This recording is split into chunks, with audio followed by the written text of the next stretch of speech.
نور کا صبح طیبہ میں ہوئی، بٹتا ہے باڑا نور کا، صدقہ لینے نور سے آیا ہے تارا نور کا۔ تیری نسل پاک میں ہے بچہ بچہ نور کا۔ حضور کی نسبت اگر سمجھنی ہو کوئی اور نہیں سمجھا سکتا۔ حضور کی نسبت کو سمجھنے کے لیے اعلیٰ حضرت کا دامن تھامنا پڑتا ہے۔ اعلیٰ حضرت نے حضور کی نسبت سمجھنے اور سمجھانے کا الگ ہی انداز اپنایا ہے۔ تیری نسل پاک میں ہے بچہ بچہ نور کا، تیری نسل پاک میں ہے بچہ بچہ نور کا، تو ہے عین نور تیرا سب گھرانہ، مل کر کے تو ہے عین نور تیرا سب گھرانہ۔ اور قرآن مجید میں حروف مقطعات ہیں، الف لام میم حامیم حامیم عین سین قاف، قاف ہا یا عین صاد۔ تو یہ حروف مقطعات جو قرآن مجید میں موجود ہیں، تو ان کا معنی کوئی نہیں بتا سکتا۔ ان کا معنی یا تو اللہ کو پتہ ہے یا اس کے محبوب کو پتہ ہے۔ آپ ترجمے والا کوئی بھی قرآن مجید آپ اٹھا لیں، کسی بھی مکاتب فکر کا آپ وہ ترجمے والا قرآن مجید اٹھائیں تو اگلی آیات کا ترجمہ کیا ہوتا ہے، لیکن حروف مقطعات کا ترجمہ نہیں ہوتا، جسے ہم عام لفظوں میں لوح قرآنی بھی کہا جاتا ہے، لوگ اپنے گھروں میں سجاتے ہیں، لگاتے ہیں۔ تو اس کا معنی اللہ اس کے رسول کے علاوہ کوئی نہیں جانتا، ہاں جس کو حضور بتا دیں صرف وہ جانتا ہے۔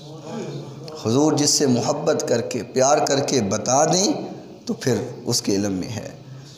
تو ان کا معنی حضور نے اعلیٰ حضرت فرماتے ہیں مجھے بتایا ہے، ذرا بولو سبحان اللہ۔ اعلیٰ حضرت فرماتے ہیں مجھے حضور نے ان کا معنی بتایا ہے۔ اور حروف مقطعات میں سے ایک لفظ ہے قاف ہا یا عین صاد، ٹھیک ہے جی۔ تو قاعدہ ہم پڑھتے ہیں تو آپ کو پتہ ہے کہ کاف یوں کر کے ہوتا ہے، ٹھیک ہے جی، اور ہا جو ہے وہ اس طرح گول سی ہوتی ہے، اور یا جو ہے وہ ایسے کر کے ایسے اس کی تھوڑا سا پیٹ ہوتا ہے جی۔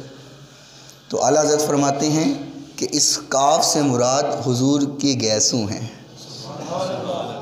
ذرا اونچی بولیں، اونچی بولیں گے تو دو فائدے ہوں گے، ایک تو یہ فائدہ ہوگا کہ حضور راضی ہو جائیں گے، اور دوسرا فائدہ یہ ہوگا کہ سردی نہیں لگے گی، جسم گرم ہو جائے گا۔ ذرا بولے سبحان اللہ۔ فرمایا کہ کاف سے مراد حضور کی گیسوں ہیں، اور ہا سے مراد حضور کا منہ مبارک ہے، اور یا سے مراد یہ پلکیں ہوتی ہے نا جی، فرمایا یہ پلکیں ہیں، حضور کی پلکیں ہیں۔ اب اعلیٰ حضرت کی بولی پہ ذرا توجہ کیجیے گا۔ فرمایا کاف گیسوں ہا دہن یا ابرو آنکھیں عین صاد، کاف گیسوں ہا دہن یا ابرو آنکھیں عین صاد، کاف ہا یا عین صاد ہے ان کا مکھڑا نور کا۔ یہ میں نے عین اس لیے پڑھا ہے، ویسے تو عین ہے نا جی، عین، لیکن عین اس لیے پڑھا ہے کہ میرے بابے یار بھی تو بیٹھے ہوئے ہیں نا جنہوں نے عین کا عین پڑھا ہوا ہے جی، اس لیے کاف ہا یا عین صاد ہے ان کا چہرہ نور کا، تو ہے عین نور تیرا سب گھرانہ،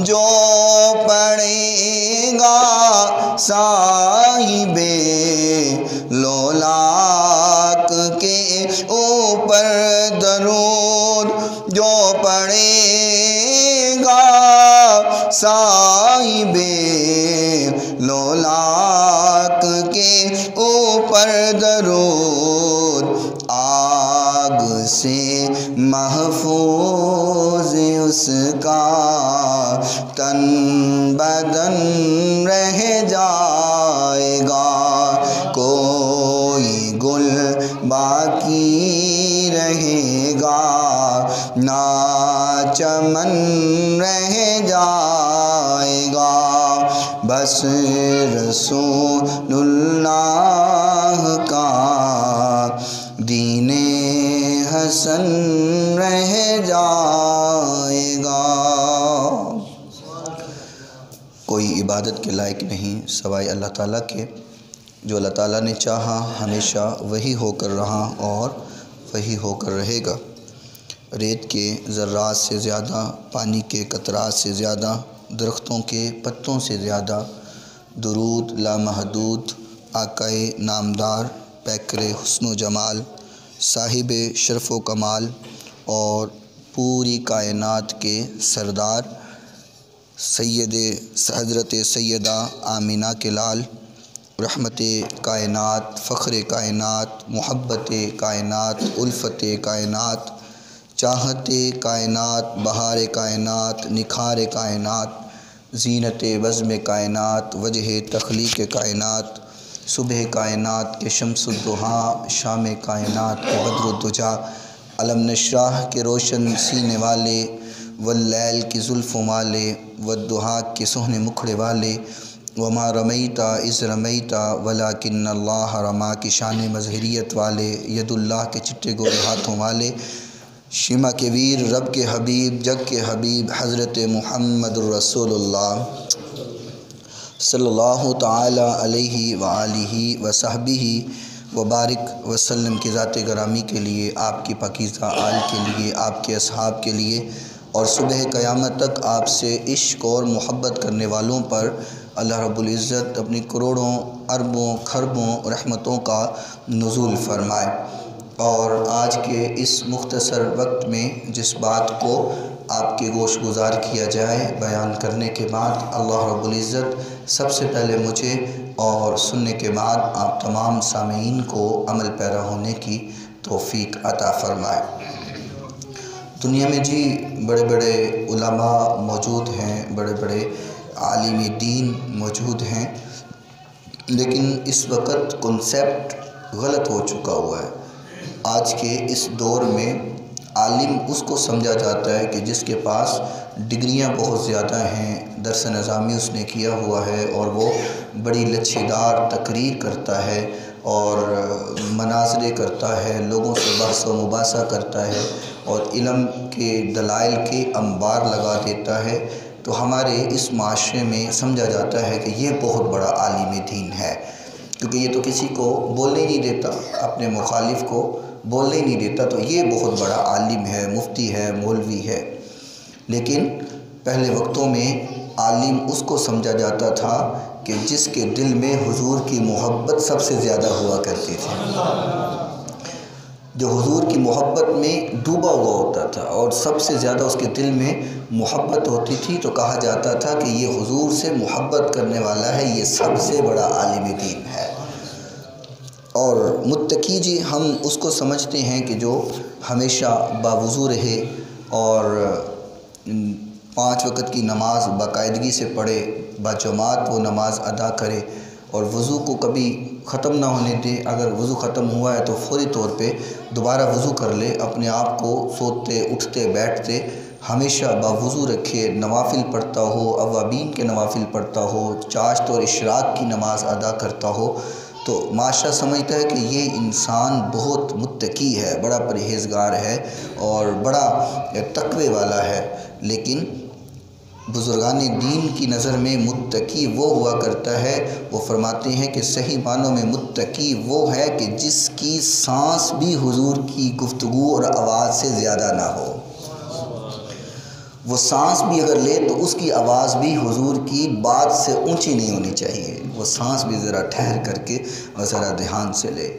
اور آپ جانتے ہیں کہ حضور علیہ السلام سے اگر کوئی ملاقات کرنے آتا تھا، حضور کی ملاقات کے لیے آتا، تو ایسا نہیں تھا کہ جو بھی آئے حضور سے ملاقات کر لے، جیسے بھی آئے حضور سے ملاقات کر لے، ایسا نہیں تھا۔ ایک طرف سیدنا صدیق اکبر، ایک طرف سیدنا عمر فاروق رضوان اللہ علیہم اجمعین، تو اگر کوئی آتا حضور سے ملاقات کرنے کے لیے تو سیدنا صدیق اکبر اس کو سائڈ پر لے جاتے تھے اور سائڈ پر لے جا کر کے کہتے تھے کہ کدھر آئے ہو بھائی، کیا مسئلہ ہے؟ وہ کہتا جی حضور سے ملنا ہے، حضور کی ملاقات کرنی ہے حضور سے۔ تو صدیق اکبر فرماتے تھے کہ میں تمہیں طریقہ بتاتا ہوں حضور سے کیسے ملنا ہے، اور جو تمہیں طریقہ بتاؤں اس طرح ملنا ہے، اگر اس طریقے سے نہ ملے تو ملاقات نہ کرنے دیں گے، تمہیں طریقہ ہم بتاتے ہیں۔ اور سائڈ پہ لے جا کر کے طریقہ کیا بتاتے تھے؟ سیدنا صدیق اکبر فرماتے تھے جب تم حضور سے گفتگو کرو، جب حضور سے بات کرو تو یوں ہاتھ رکھ کر کے بات کرنا، یہ توجہ کرو، فرماتے تھے یوں ہاتھ رکھ کر کے حضور سے بات کرنا، ہاتھ رکھ کر کے۔ کیوں؟ اس لیے کہ تیری سانس اور تیرے سانس کی جو ہوا ہے وہ بھی حضور کے رخسار سے ٹچ نہیں ہونی چاہیے۔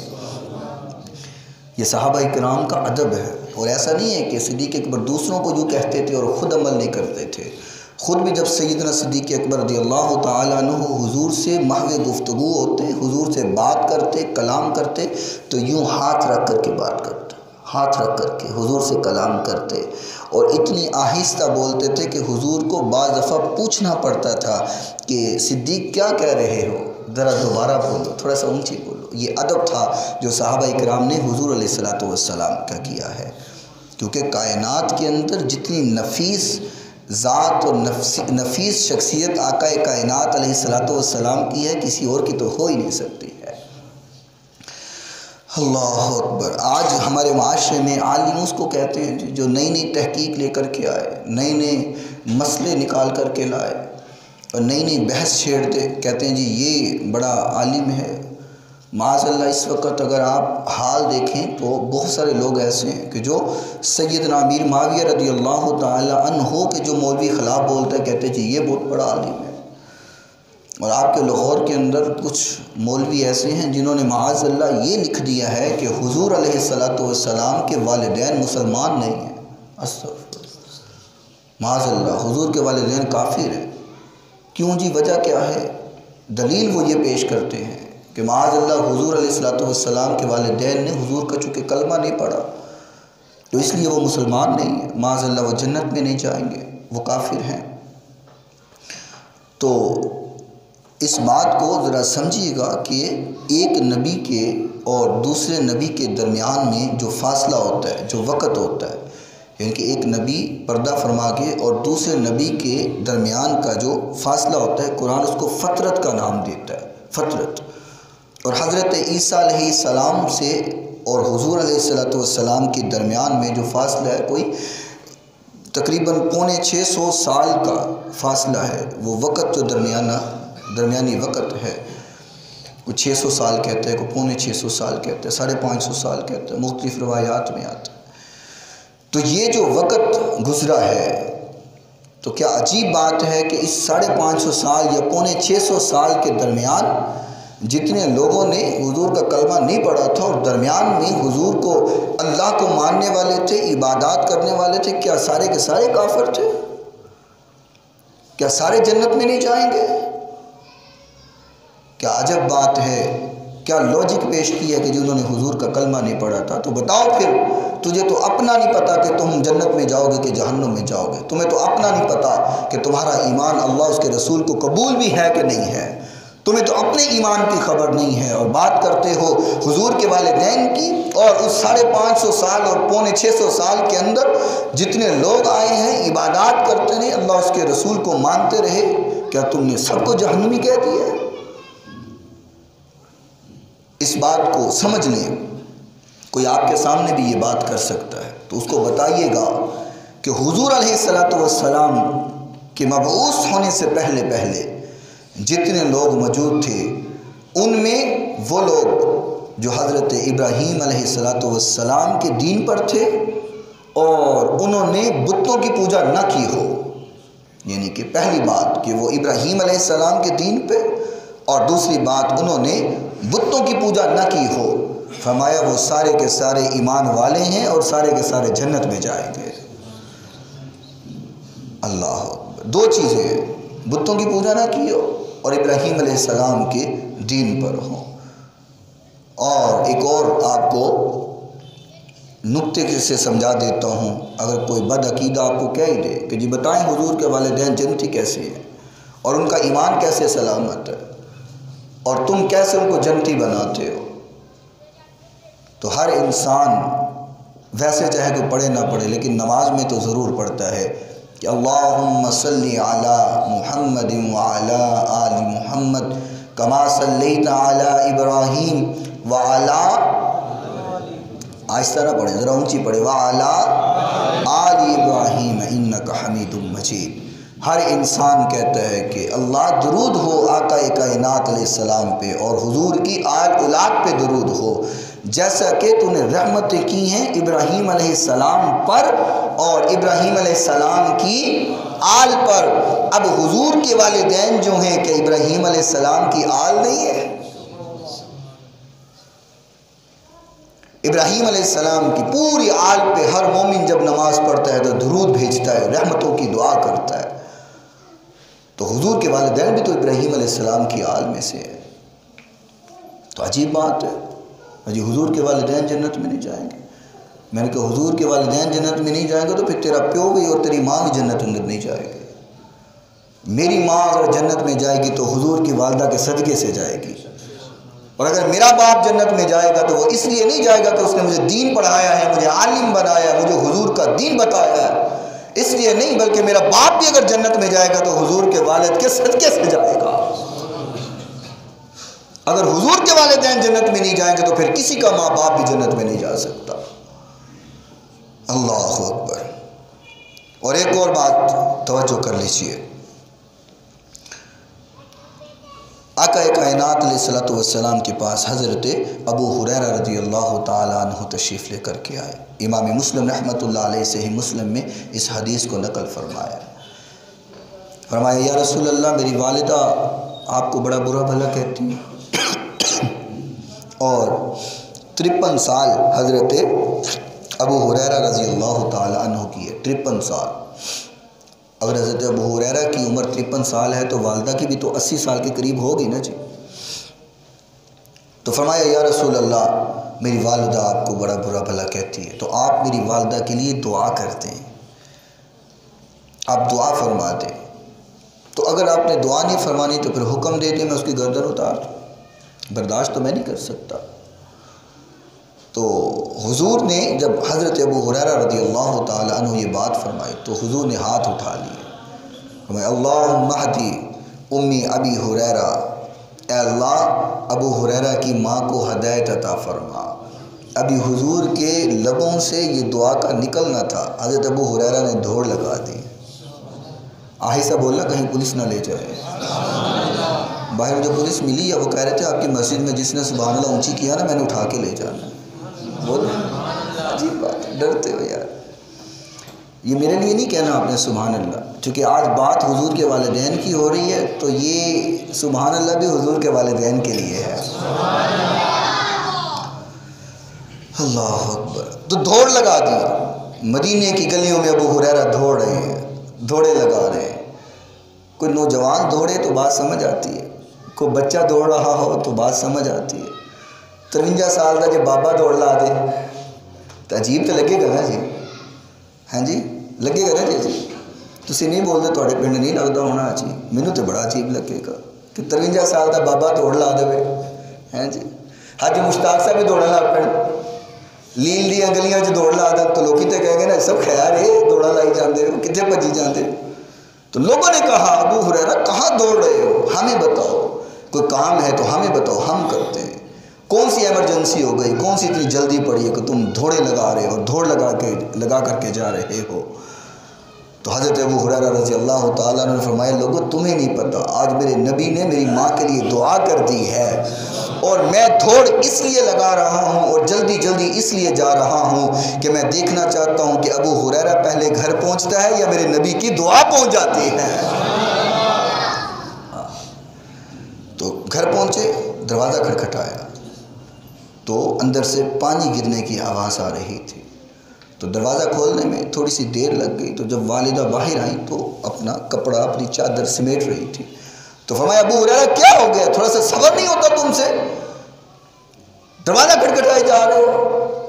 فرمایا اماں دروازہ کیوں نہیں کھولا. کہا جا اپنے نبی کے لیے پیغام لے جا, میں نے تیرے نبی کو اللہ کا رسول مان لیا ہے. اشہد ان لا الہ الا اللہ و اشہد ان محمد عبدہ و رسولہ. فرمایا اماں یہ کیسے ہوا, یہ کیسے ہوا. کہا تو نبی دی بارگاہ سے بہ کر کے کلمہ پڑھتا ہے, سائیں سنکار آپ پڑھا کر کے چلے گئے رہے. حضور اگر حضرت ابو ہریرہ کی والدہ کے لیے دعا کریں تو ابو ہریرہ کے گھر پہنچنے سے پہلے دعا قبول ہو جائے. تو آقا کائنات علیہ الصلوۃ والسلام معراج کے بعد نماز فرض ہو گئی تھی جی, اور حضور علیہ الصلوۃ والسلام ہر نماز کی توشہد میں پڑھتے تھے رب اغفر لی ولوالدی وللمؤمنین یوم یقوم الحساب. کیوں جی پڑھتے تھے کہ نہیں پڑھتے تھے. چلو 2 سنت فجر کی ہیں تو 1 بار سنت میں لے لو, 2 فرض ہیں تو 1 بار فرض میں, فجر میں 2 بار ہو گیا. ظہر کی نماز اگر پہلی 4 سنتے پڑھو تو 1 بار اس میں 3 بار ہو گیا, گنتے جائیں نا. اور بعد فرض 4 ہیں تو 1 بار اس میں کتنی بار ہو گیا. سارا زور میرے کو نہ لوایا کرو نا, تھوڑا جا بھی لا لیا کرو. کتنی بار ہو گیا جی, 4 بار ہو گیا. اس کے بعد 2 سنت پڑھو تو 1 بار اس میں, 2 نفل پڑھو تو 1 بار اس میں, عصر کی 4 فرض پڑھو تو 1 بار اس میں. ہولی بولیا جی کتنے 7 ہو گئے. مغرب کی 3 فرض ہیں تو 1 بار اس میں, اور اس کے بعد 2 سنت پڑھو تو 1 بار اس میں, 2 نفل پڑھو 1 بار اس میں, اور پھر عشاء کے پہلے 4 غیر مقدہ سنت پڑھو تو 1 بار اس میں, 2 بار اس میں. بلکہ کتنے بار ہو گیا. میں کہا میری ریاضی کمزور ہے تو اڈی بھی کمزوری لگتی. کتنی بار ہو گیا جی, 12 ہو گیا. پھر 4 فرض ہیں 1 بار اس میں, 2 سنت ہیں 1 بار اس میں, 2 غیر مقدہ 1 بار اس میں, اور 3 وتر ہیں 1 بار اس میں. اس کے بعد پھر 2 غیر مقدہ 1 بار اس میں. میں نے کہا حضرت ابو ہریرہ کی والدہ کے لیے حضور 1 بار کہیں کہ اللہ اس کو ہدایت دے تو ابو ہریرہ کے گھر پہنچنے سے پہلے ہدایت مل جائے, اور اپنی والدہ کے لیے محبوب کائنات ہر روز 17 مرتبہ 17 ہوئے نا جی 17 مرتبہ کہیں کہ رب اغفر لی ولوالدی وللمؤمنین یوم یقوم الحساب.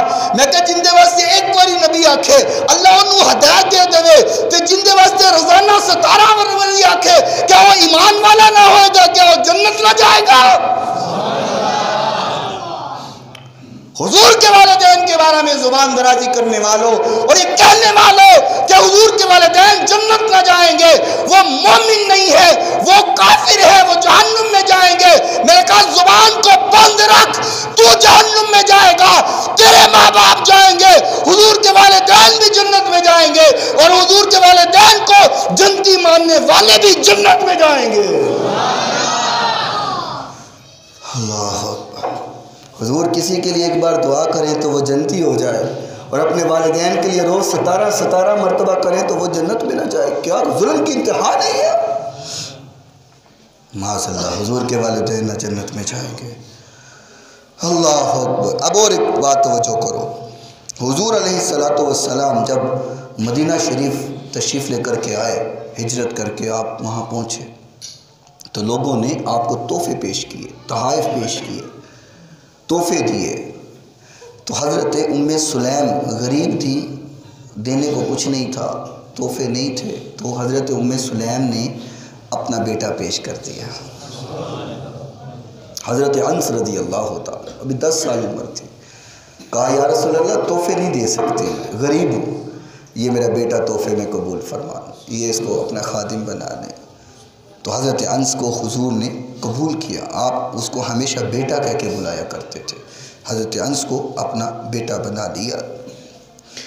تو حضرت انس رضی اللہ تعالی عنہ کے بارے میں ایک بار حضور موج میں تھے تو حضور نے دعا فرمائی، فرمایا انس جا، اللہ تیرے رزق میں بھی برکت عطا فرمائے اور تیری اولاد میں بھی برکت عطا فرمائے۔ حضرت انس فرماتے ہیں حضور کی دعا ہوئی، باقی سب لوگوں کے باغ سال میں ایک بار پھل دیتے تھے، میرا باغ سال میں 2 بار پھل دیا کرتا تھا۔ اور اولاد کتنی ہوئی؟ حضرت انس فرماتے ہیں کہ میں نے 100 پوترے تھے 100 دوترے دیکھے اپنی زندگی کے اندر۔ سبحان اللہ۔ یار حضرت انس کے لیے حضور دعا کرے تو اللہ ایسے سن لے، تو اپنے والدین کے لیے دعا نہ کریں، دعا کرے تو حضور سنے نہ، یہ کیسے ہو سکتا ہے؟ اللہ اکبر، اللہ اکبر۔ اور یہاں میں یہ بات کروں کہ میری ماں کو کوئی گالی دے، میری ماں کو کوئی کہے کہ تیری ماں جہنمی ہے، تو میں اس کی گردن نہ اتار دوں؟ کیوں جی؟ آج کسی کی ماں کو کوئی اس کے سامنے گالی دے، کیا اس کو وہ زندہ برداشت کرے گا؟ اس کی زبان نوچ لے گا، اس کی گردن اتار دے گا۔ 1400 سال بعد آج میں اپنی ماں کی بے عزتی برداشت نہیں کر سکتا، گالی برداشت نہیں کر سکتا، اور حضور کے والدین کو کوئی جہنمی کہہ کر کے حضور کی نظر سے بچ سکتا ہے؟ پھر وہ جنتی ہو سکتا ہے؟ یہ نسبت کی محبت اور نسبت کا جو پیار ہے، اگر سیکھنا ہے تو سنیوں کے پاس آ جاؤ، سنی تمہیں بتائیں گے کہ حضور کی نسبت کا مقام کیا ہے۔ اعلیٰ حضرت کا دامن تھامو، اعلیٰ حضرت تمہیں بتائیں گے کہ حضور کی نسبت کا مقام کیا ہے۔ اعلیٰ حضرت علیہ رحمہ اللہ تعالیٰ ایک بار کسی محفل میں بیان کرنے جا رہے تھے، تو آج گاڑیاں ہیں جی، تب گاڑیاں نہیں ہوتی تھی، پالکی ہوتی تھی، جیسے وہ ڈولی بنی ہوتی ہے، پالکی ہوتی ہے۔ تو اعلیٰ حضرت کو پالکی میں لے کر کے جا رہے تھے، تو اعلیٰ حضرت اس پہ سوار ہونے تھوڑا سا چلے تو پالکی جو ڈولنے لگ گئی، ہلنے لگی۔ آپ نے کہا نیچے رکھو، نیچے رکھو، جلدی سے نیچے کرو۔ جب پالکی کو نیچے رکھا گیا تو اعلیٰ حضرت علیہ رحمہ اللہ تعالیٰ پالکی سے اتر کے کہنے لگے مجھے یہاں سے ایک سید زادے کی خوشبو آ رہی ہے، بتاؤ آپ میں سید کون ہے؟ سید زادہ ہے یہاں پہ۔ کوئی نہ بولا۔ آپ نے اللہ کی قسم دے کے کہا تمہیں اللہ کی قسم ہے جو یہاں سید زادہ ہے، وہ بولے کہ سید زادہ کون ہے۔ ایک مزدور آگے بڑھا، وہ کہنے لگا کہ حضرت میں نے یہ راز رکھا ہوا تھا، آپ نے میرا راز کھول دیا ہے، میں سید زادہ ہوں۔ تو اعلیٰ حضرت نے جب سنا فرمایا تم نے بتایا کیوں نہیں؟ کہا مزدور کا کوئی دین مذہب نہیں ہوتا، آپ کے شہر آیا تھا، گھر بچے بھوکے بیٹھے ہیں، بیٹیاں ہیں، ان کو کھلانا ہے، تو اور تو کوئی کام نہیں ملا، مزدوری کا کام ملا کہ پالکی اٹھاؤ تمہیں مزدوری مل جائے گی۔ تو جب اعلیٰ حضرت نے یہ سنا تو قدموں میں گر گئے، بلکہ اپنا امامہ شریف اتارا اور امامہ شریف اتار کر کے اعلیٰ حضرت علیہ رحمہ نے اس کے قدموں میں رکھ دیا۔ یہ نسبت، اعلیٰ حضرت نے یہ نسبت پیش کی، قدموں میں رکھ دیا۔ اور اتنا بڑا عالم دین دنیا دیکھ رہی ہے کہ اتنا بڑا عالم دین ہے اور ایک مزدور کے قدموں کے اندر اپنا امامہ شریف رکھ رہا ہے، اس کے قدموں کے اندر اپنی پگڑی رکھ دی ہے، امامہ رکھ دی ہے۔ 10 لاکھ نماز کا ثواب ملتا ہے امامہ شریف باندھ کر کے بندہ نماز پڑھے تو۔ اپنا امامہ رکھ دیا قدموں کے اندر اور ہاتھ جوڑ کے کہنے لگے کہ مجھے معاف کر دو، مجھے نہیں پتا تھا تم سید زادے ہو۔ کہا حضرت میں نے معاف کر دیا۔ کہا نہیں، مجھے معاف کر دو، مجھے علم نہیں تھا کہ تم سید زادے ہو، غلطی ہو گئی۔ کہا میں نے معاف کر دیا۔ کہا نہیں، اب یہ بات ایسے نہیں ہوگی، پہلے میں پالکی میں بیٹھا ہوا تھا اور کندھوں کے اوپر تو نے مجھے اٹھایا ہوا تھا، اب تو پالکی میں بیٹھ اور اعلیٰ حضرت تجھے کندھوں پہ اٹھا کر کے لے کے جائے گا۔ اگر قیامت کے روز حضور نے پوچھ لیا کہ احمد رضا تجھے اپنے کندھوں پہ، تجھے بیٹھنے کے لیے کندھے میرے بیٹوں کے ملے تھے اور میری نسل کے کندھے ملے تھے جن کے کندھوں پہ بیٹھ کے تو جاتا تھا، تو میں حضور کو جواب نہیں دے سکوں گا۔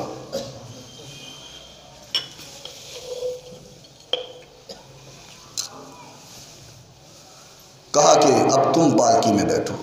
حضرت اعلیٰ حضرت نے پالکی میں سید زادے کو بٹھا کر کے اپنے کندھوں پہ اٹھا لیا۔ اب توجہ کرو کہ جو آج 1400 سال بعد حضور کے آل میں سے ایک سید زادے کا احترام اتنا کرتا ہے، وہ حضور کے والدین کا کتنا احترام کرتا ہوگا۔ اللہ اکبر۔ اور حضور کی ذات فرمایا سرتاب قدم ہے تن سلطان زمن پھول، لب پھول، دہن پھول، زکن پھول، بطن پھول، کیا بات رضا اس چمنستان کرم کی، زہرا ہے کلی جس میں حسن و حسین پھول۔ اور حضور یار ایک بات اور سمجھ لیں کہ آج ایک گلاب کا پھول ہمارے پاس موجود ہو، اس کا گلاب کا پھول پکڑ کر کے میں بہادر بھائی سے کہوں کہ ایک طرف سے شروع ہو جاؤ اور سب کے کہو کہ اپنے کپڑوں کے ساتھ لگاتے جائیں ایک پھول، یہ پوری مسجد کے اندر جتنے لوگ بیٹھے ہیں بہادر بھائی سارے لوگوں کو وہ پھول دے دیں اور وہ اپنے کپڑوں کے ساتھ ٹچ کر کے دوبارہ میرے پاس مجھے واپس کرتے، تو مجھے ایمان سے بتاؤ کہ ہر کسی کے کپڑے میں سے خوشبو آنا شروع ہو جائے گی کہ نہیں ہو جائے گی؟ آہستہ بولو، کہیں آئی نہ جائے، آئے گی کہ نہیں آئے گی؟ یہ آج کے پھول کی علامت ہے، آج کے پھول کا عالم ہے کہ وہ جس کے کپڑے کے ساتھ جڑتا ہے خوشبودار کر دیتا ہے، حالانکہ اس کو سپرے لگا ہوا ہے، یہ مصنوعی پھول بھی ہو سکتا ہے، تو یہ آج ہمارے کپڑوں کو خوشبودار کرتا ہے۔ تو وہ پھول سبحان اللہ جو آدم علیہ السلام کے دامن میں آیا تو آدم علیہ السلام کو چمکایا، جو نوح علیہ السلام کے دامن میں آیا تو نوح علیہ السلام کو چمکایا، جو ابراہیم علیہ السلام کے دامن میں آیا تو ابراہیم علیہ السلام کو چمکایا، جو اسماعیل علیہ السلام کے دامن میں آیا تو اسماعیل علیہ السلام کو چمکایا، جو یوسف علیہ السلام کے دامن میں آیا تو یوسف علیہ السلام کو تو بڑا ہی چمکایا، جو حضرت نوح کی خدمت میں آیا تو حضرت نوح کو چمکایا، حضرت نوح کے دامن میں آیا حضرت نوح کو چمکایا، شیش علیہ السلام کے دامن میں آیا شیش علیہ السلام کے دامن کو چمکایا، اور جب وہ پھول حضرت عبداللہ اور حضرت آمنہ کے دامن میں آیا تو بولو کتنا چمکایا ہوگا۔ اللہ اکبر۔ اور آخری بات ایک اور سمجھ لو نسبت کی، آپ علیہ السلام کے والد کا نام کیا ہے جی؟ اونچی بولو، حضرت عبداللہ، اور والدہ کا نام جی؟ آمینہ۔ میں نے پہلے یہ بات عرض کر دی ہے کہ دو نبیوں کے درمیان میں جو وقت ہوتا ہے، حضرت ابراہیم علیہ السلام کی یا تو وہ دین پہ ہونا چاہیے یا وہ بتوں کی پوجا کرنے والا نہ ہو، تو حضور کے والد کا نام حضرت عبداللہ رضی اللہ تعالیٰ عنہ۔ نام کیا جی؟ عبداللہ۔ تو عبداللہ کا معنی کیا ہے جی؟ اللہ کا بندہ۔ تو جس کا نام اللہ کا بندہ ہو وہ بتوں کی پوجا کرتا ہوگا، وہ بتوں کے سامنے جھکتا ہوگا، وہ اپنی جبین نیاز کے بتوں کے سامنے رکھتا ہوگا۔